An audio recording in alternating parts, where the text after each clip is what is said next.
you. Biblical romance. Today is going to be, it's going to be great. So just follow. I hope you're doing good. I hope you're doing well. I hope your week went well. And I pray that your weekend will go good too. So let's wrap this biblical romance. This is the last session for us. And I hope you've been learning stuff. And thank God for all of you that have been making comments and asking questions. We are here for you, and just to help us as we continue to build our lives in the Lord. Yes. So, Song of Solomon. Song of Solomon. Let's go to chapter 7. Chapter 6. Listen to this. This is very key. For some time, people get confused about who is talking and who is not talking. But listen to chapter 6, okay? Verse 2. He said, "My beloved has gone down to his garden, to the beds of spices, to pasture his flock. To pasture his flock in the gardens, and to gather lilies." So we already know that this is the lover boy, the groom, the husband to the Shulamite woman, or whoever it is that she's having, that intimate relationship with. You can only have intimate relationship with one person. And we'll see it. We are coming. We are coming. We are coming to Solo. We are coming to King Solo, Bro Solo, Uncle Solo. We are coming to him. So you see. I am my beloved, and my beloved is mine. And this is something that both of them kept saying. The Shulamite woman and the farmer boy. I call him the farmer boy. I call him, because I call him the herdsman. He's pasturing his flock. A shepherd, okay? A shepherd. It was a shepherd pasturing flock. And we know that Solo was not pasturing flock. We know that Solo was a king, all right? And my beloved and my beloved is mine. He pastures his flock among the lilies. And so this is for us. Do you know the job that your husband is doing, or your wife? Or you just come, oh, what kind of job you want to do, or you're doing? I'm a businessman. I'm a businesswoman. That's not a job. I need to know. Listen, there is a need to know. There is a need to know what your husband does for a living. How does he bring in the money? Before one day, you come and hear knock on your door. You hear knock on your door, they come and carry you. You cannot say, oh, but I did not know. So you need to know. You see, here, the Shulamite woman knew that the herdsman, the shepherd, he keeps his flock among the lilies. She knows the place. At one point she was asking, where did you go? Where is the place? Show me how to get there. And then he was giving her how to get to where I am. Leading her, giving her, when you go to this roundabout, you see that White House, you make a left, and then at the left, you're going to see another green house, then you make a, he was giving her where he walked. He was giving her information how to get there.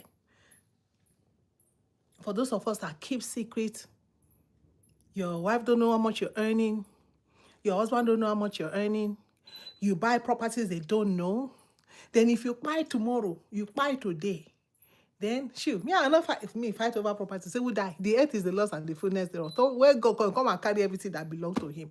You see what I'm saying? Then everybody will be fighting over property that they didn't even work for. But you did not even do a full disclosure to your spouse.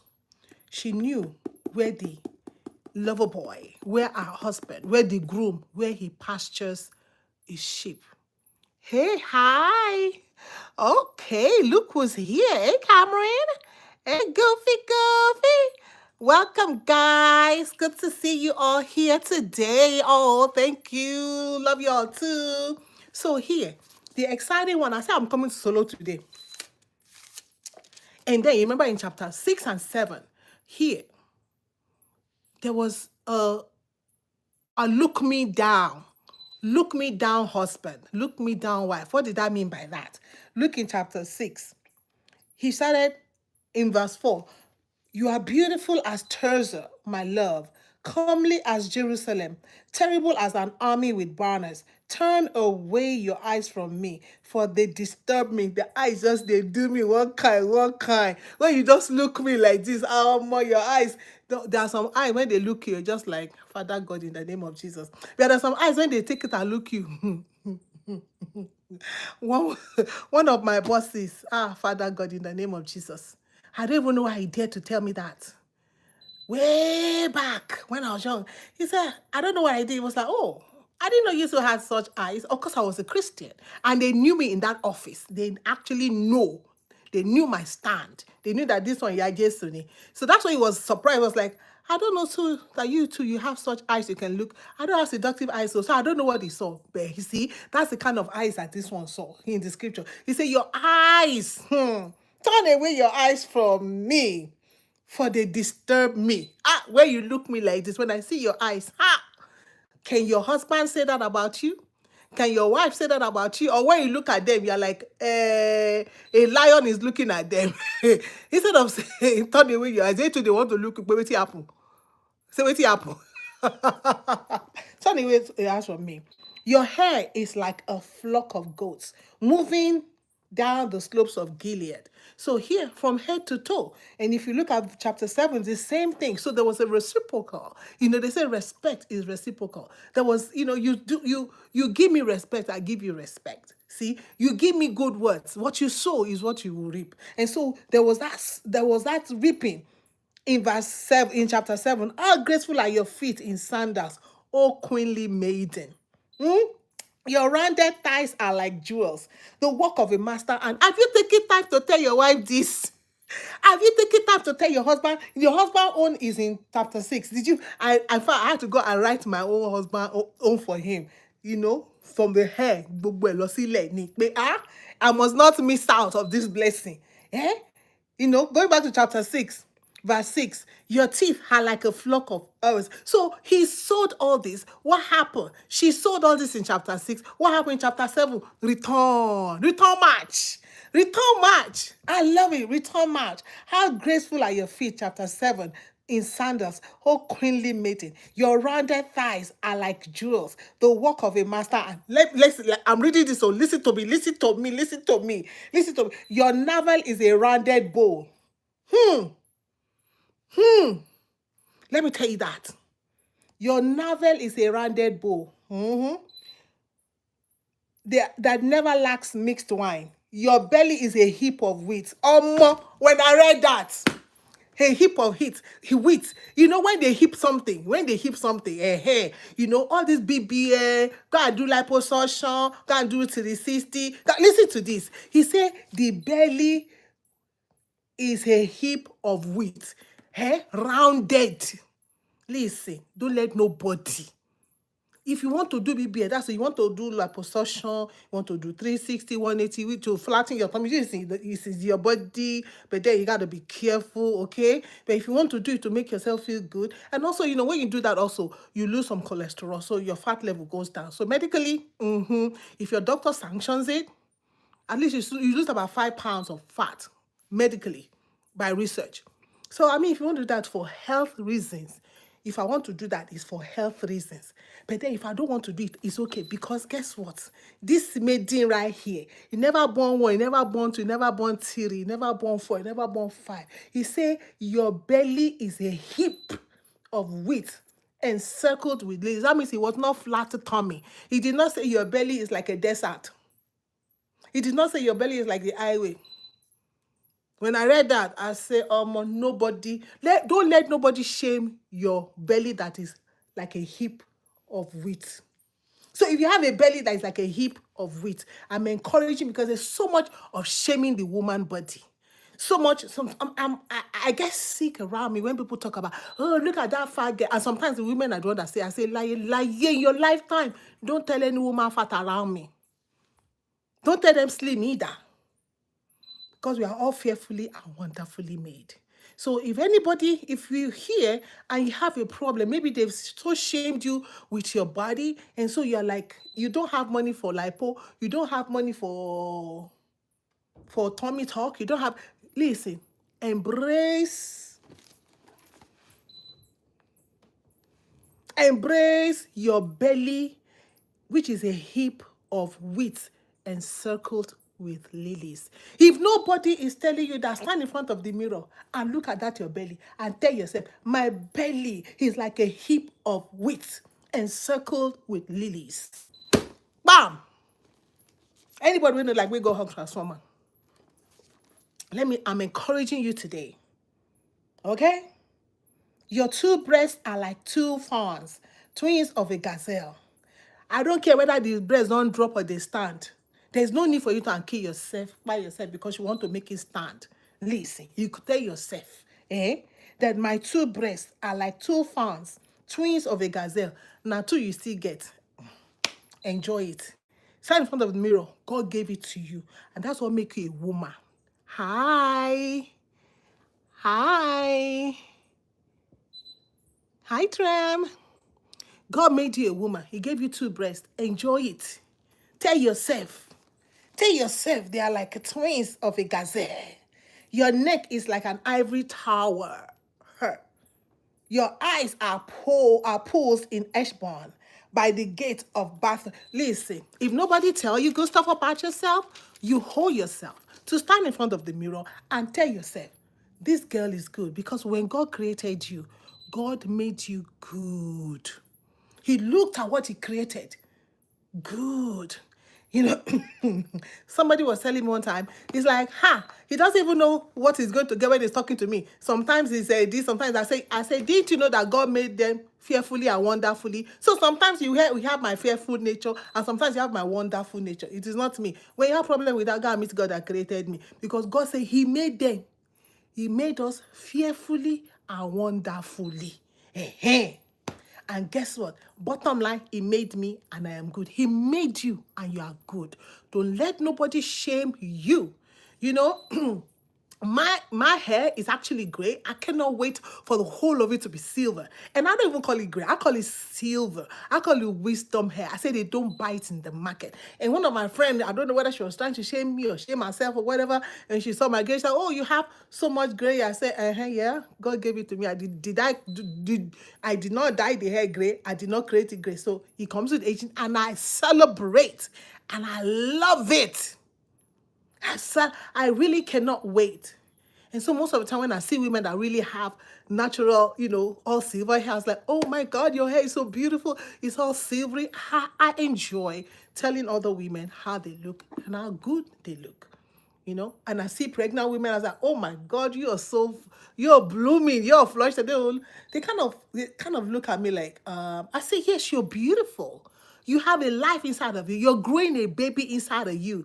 That is life. I'm like, you're blooming, you're just beautiful. You're just like, sometimes they get confused. But you have to tell yourself this stuff. If nobody will tell you, tell yourself. But let's go to Solomon because we have to go to Jesus. We got to talk about Jesus, right? We have to. So in chapter 8, listen to this. Solomon in verse 11, it says, Solomon had a vineyard at Bel-Hamon. He let out the vineyard to keepers. Each one was to bring for his fruit 1,000 pieces of silver. That is Solomon. The king, he has everything. Remember, 300, 700, not enough for Solomon. It was after this little lamb that this poor man had. Solomon that had everything was still after it. But listen to the conclusion of Song of Solomon. The conclusion of Song of Solomon.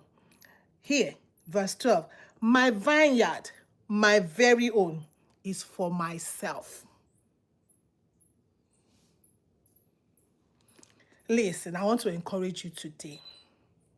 If you're out there and your husband is cheating on you, wives cheat too, which I don't understand in the world.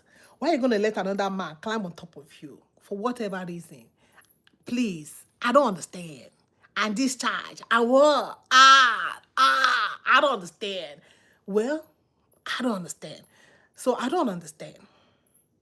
But it says here, my vineyard, my very own. Remember, they keep saying, I am my beloved and my beloved is mine. He said, my vineyard, my very own, is for moi. Or moi, belongs to me. My vineyard, my very own, is for me. You, Solomon, you, oh Solomon, oh you king, this king that have 300, you this rich man that have, he said, you, oh Solomon, may have the 1,000, and the keepers of the fruit 200, right? But he says, my own is mine. Oh, you who dwell in the gardens, my companions are listening for your voice. Let me hear it. Make haste, my beloved, and be like a gazelle or a young stag upon the mountains of spices. Solomon, you have that 1,000. The keepers may be delivering to you 200. The keepers may have their own, but this my vineyard. The Bible says that the husband, your body belongs to your wife, not to share around the community. And your wife, you wife, the scripture says your body of the wife belongs to the husband, not to share around the community, not to share around your job, not to share around and distribute it in the church, in the gas station. Everywhere you go, you're distributing, you the man, you're distributing your seed everywhere. You're popping and popping. My vineyard, my very own, is for myself. It's for myself. It's for, let me say it again. It's for myself. It's in the scripture. You see when the scripture says, scripture marries scripture, the husband's body is for the wife, not for the wives. The wife body is for the husband, not for the husbands. Y'all hear me? So if you have been doing it, it is time to repent. It is time to repent. It is time to stop giving out what belongs to your husband to everybody or to anybody, or what belongs to your wife to anybody or to everybody. You know, some people go on trips, you know, all those trips. I'm going on a business trip. I'm going, some people that are here, especially here, they go to over there, over the sea, over to their country, and there they pop babies. There they think, oh, my wife is not here, she cannot see her. They forget that there's God in heaven that sees everything. There's a God in heaven that sees everything. Women do the same thing. Man, I don't understand. Solomon, you can have everything. You can have all. You can have that 1,000. But this one is mine. I hear the groom, the lover boy, the herdsman, the farmer boy. I like to call him farmer boy. The shepherd boy. I hear him say, Solomon, you have that 700. Remember, 300 and 700, it is equals to what? 1,000. Oh, you, Solomon, may have the 1,000. Solomon, you have the 1,000. And the keepers, they have the fruit, 200. But this one, this Shulamite woman, belongs to me. Let's not beat it any further. Let's go to Jesus. We got to go to Jesus because we must round it up in Jesus. Solomon got 1,000. The devil is the one that rules and controls this world right now. Business sector, entertainment industry, media, entertainment industry, that is music, drama, everything together. News. I love my president that say fake news. So you can tell he controls the news. You only get to hear the narrative that they want to push out. If it's not what they want to push out, they hold it. They don't never tell you the truth. Because the scripture said that let every man be a liar, let God be true. Why are you even thinking that we can think is true? I don't understand. Your history books, are they really true? They only tell you what they want you to know. They only put in the textbook what they want you to know. The history that they don't want us to know, they will not put it in the books. And we will not know unless it comes from man downloaded to us. But we're not even talking about them. We're talking about Jesus now. We're talking about the fact that the system of this world, the devil is the one that is in control of the systems of the world. And so it's using these systems like Solomon Solomon was using his gold and silver. He was promising the Shilamatu man, I will come, I will bring you into the palace, I will this, everything that he had to offer. And then the herdsman seemed like he had nothing. Do you feel like that sometimes? Like, I want to follow the Lord Jesus, but if I come to the Lord Jesus, I will not be able to cheat on my taxes again. I will not be able to knock that girl that is, I'm married, I want to be knocking around. I will not be able to do that. I will not be able to have a boyfriend, a side chick. I will not be able to have not side chicks. I should not call them. I should not call them. I don't want what else to call them. I should not call them the other word. So I call them pepeye. I should not have pepeye. Because when I come into the Lord Jesus, all this stuff, I will not be able to drink like I used to drink. I will not be able to club like I used to club. All these things that Solomon is trying to use to get the Shilamat woman, trying to use money and the things of the world, the jewelries, the gold, the silver. Go through the book, Song of Solomon. You see Solomon trying to entice the Shilamat woman. The S-man did not need to entice her. No, because there is love. God loved the world that he gave his only begotten son. And Jesus loved us. He went all the way to the cross. And I was reading Isaiah 53. Despised and rejected. There was nothing to look in Jesus that, okay, I want to be attracted to him. So even right now, you may be looking at being a Christian and there's really nothing attractive.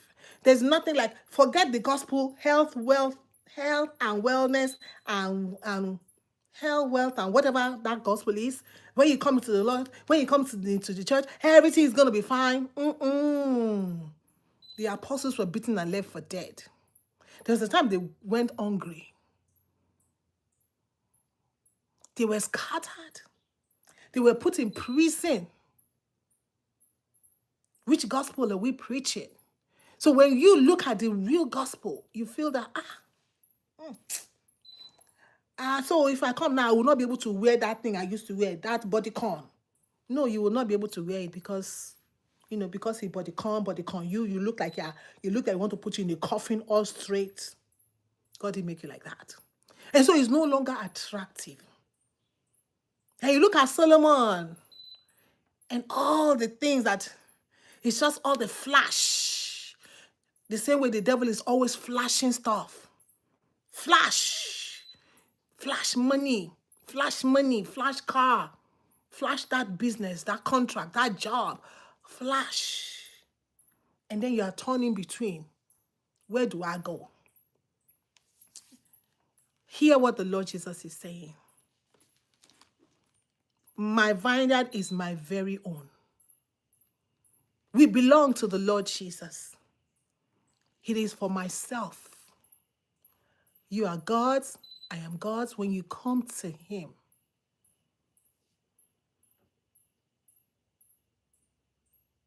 Jesus hears your cry. He knows, how you're feeling right now, what you're thinking right now, that if I come to this way, the way of the truth, when I come to know the Lord Jesus, when I begin to read my Bible and I begin to see the things I'm supposed to depart from, you love to gossip.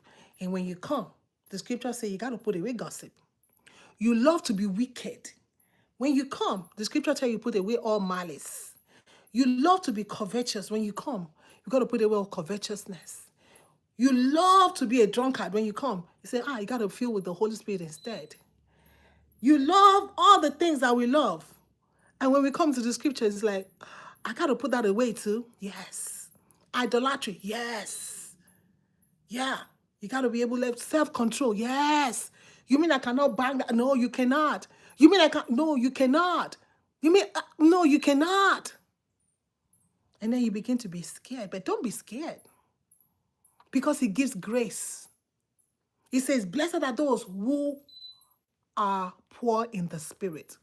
Blessed are those who also hunger and thirst after righteousness. He said they will be filled. So do not let the flash of the world deceive you. Do not let me use it. Do not let the flash of Solomon, the 1,000 that he has, do not let that deceive you. Do not let the gold and the silver, do not let that deceive you.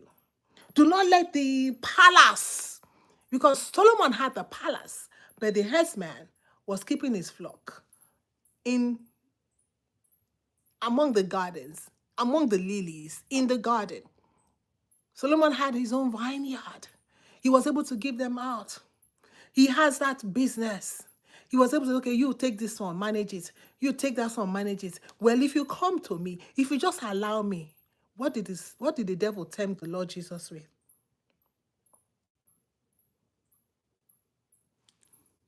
Turn this stone to bread. That means satisfy yourself. Jesus said, man shall not live by bread alone. It is written. Okay now, oh yeah, fall down now. And then God will get his angels. No, that shall not tempt the Lord thy God. He said, bow down now. Bow down, worship man, I will give you all this. Do we see that a lot? All of these three temptations that Jesus went through and overcame, we also go through it. Do we see, if you come, I'll just give you that promotion. Just bow down now. Bow yourself on the bed now.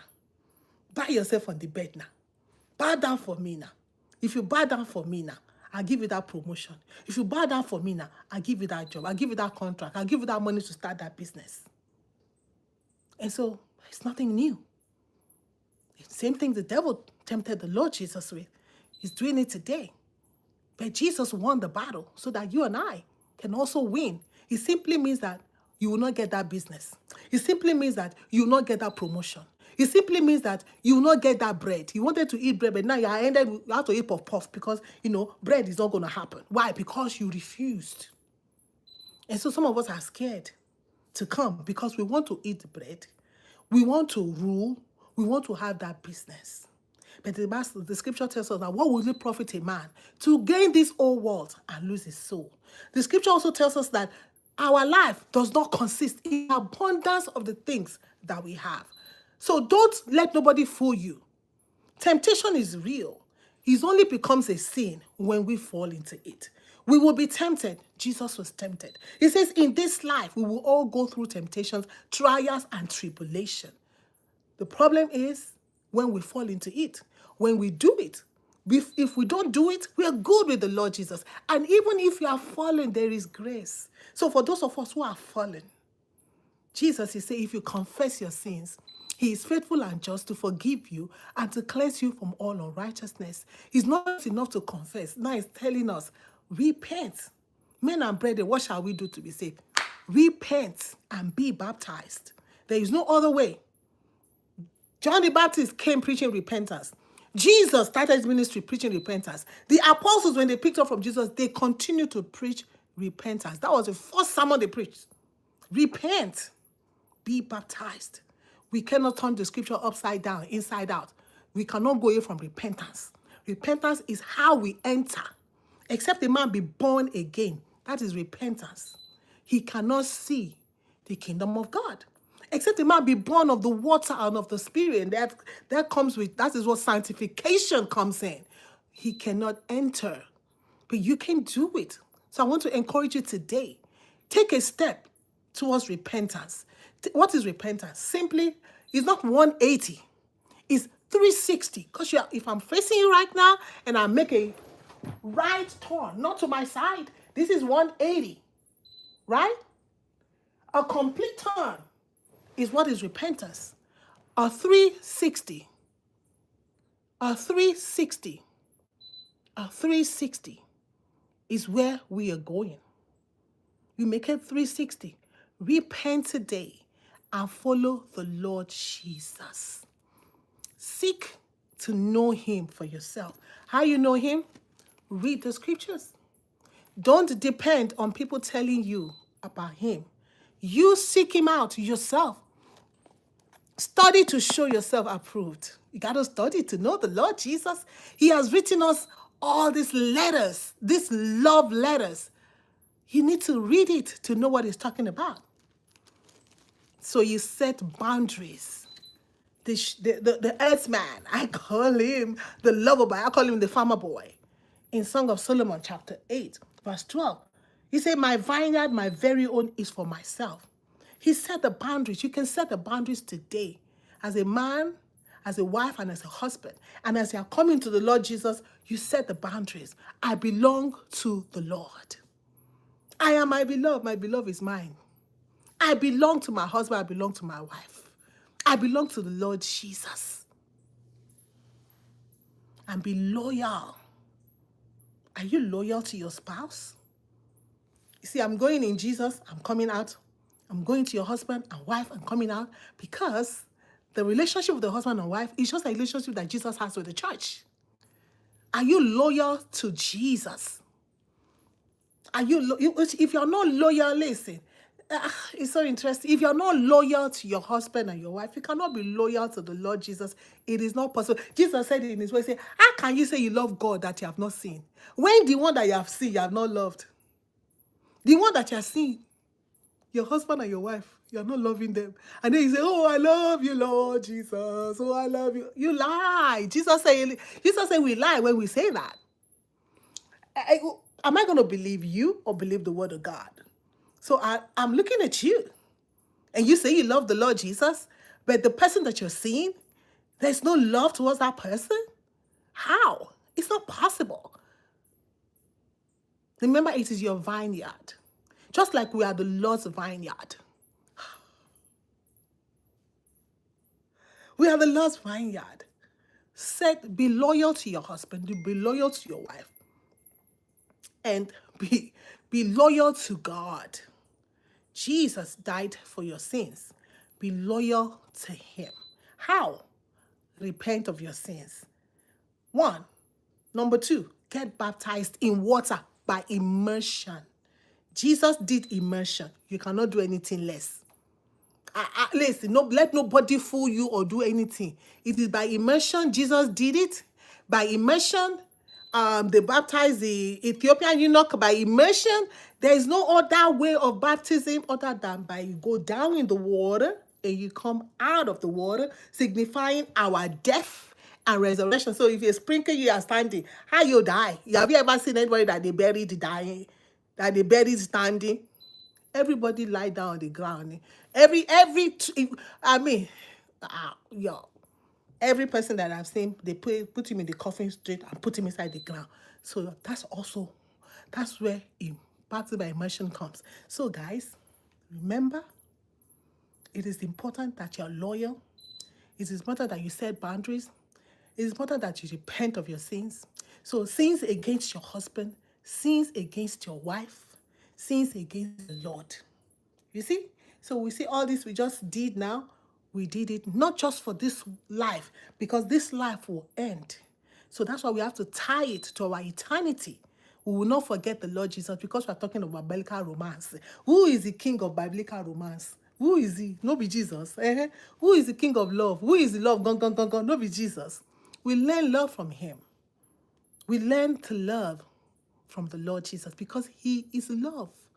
His name is not love. He is the embodiment, the bobo of love. That is our Lord Jesus. So the Lord bless you. And I just want to thank you. Hey,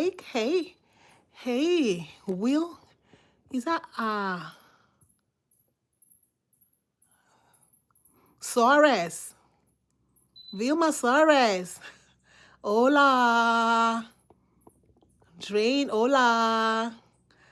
Hey, hi, everybody. Thank you for hanging out with us today. So until we come back, we're going to come back. I think I have a song to sing, but not now. I'm going to come back and sing a song. So follow us, keep following us, and keep getting blessed. And if you have any questions, please, if you have anything you want to share, go ahead and let it be known. Let your voice be heard too. The Lord bless you. Have a wonderful weekend. Shalom.